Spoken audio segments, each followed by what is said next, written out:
लंबी रिकॉर्डिंग है अपने निर्मला सीतारमण केंद्रीय फाइनेंस मिनिस्टर ने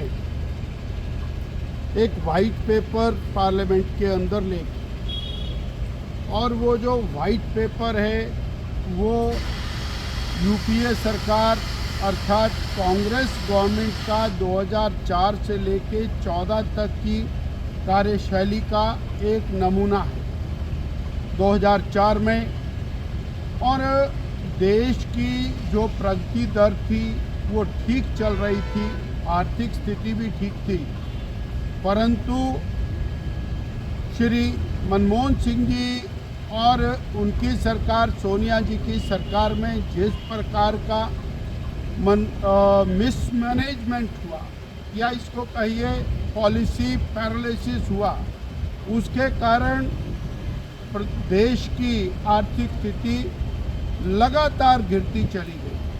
हमारा और महंगाई दर बढ़ती चली गई, प्रोडक्टिविटी घटती चली गई। यानी हम ऐसी स्थिति में आकर खड़े हुए 2014 में, जब हम दुनिया के निम्न स्तर के ऊपर पहुंचे हुए देशों के अंदर थे।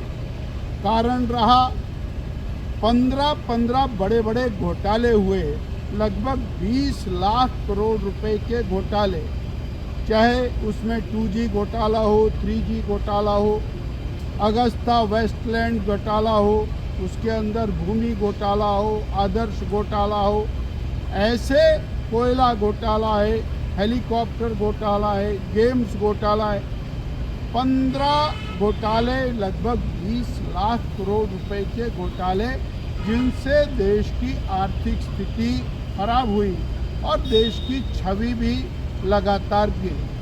2014 के बाद उस स्थिति को संभालने का काम आदरणीय नरेंद्र भाई मोदी जी की सरकार ने किया।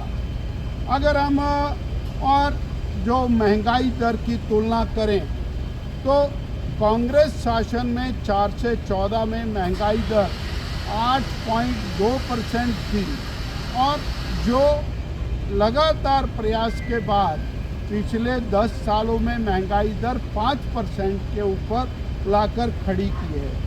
इसी प्रकार जो ओवरऑल जीडीपी थी वो 8% थी। कोविड होने के बावजूद 2 साल कोरोना रहा, परंतु जो विकास दर है उसको 8.7% के ऊपर लाकर खड़ा किया। इसी प्रकार से अगर हम और पूंजीगत जो निवेश था बजट का, वो कांग्रेस शासन में केवल 16% था, अर्थात इंफ्रास्ट्रक्चर डेवलपमेंट के लिए, विकास के लिए जो राशि थी वो केवल 16% थी, और मोदी सरकार ने उसको बढ़ा करके 28% के ऊपर पहुंचाया, जिसके कारण बड़ी मात्रा में सड़कों का, रेलवे का, जल संसाधनों का बहुत बड़ा विकास हुआ।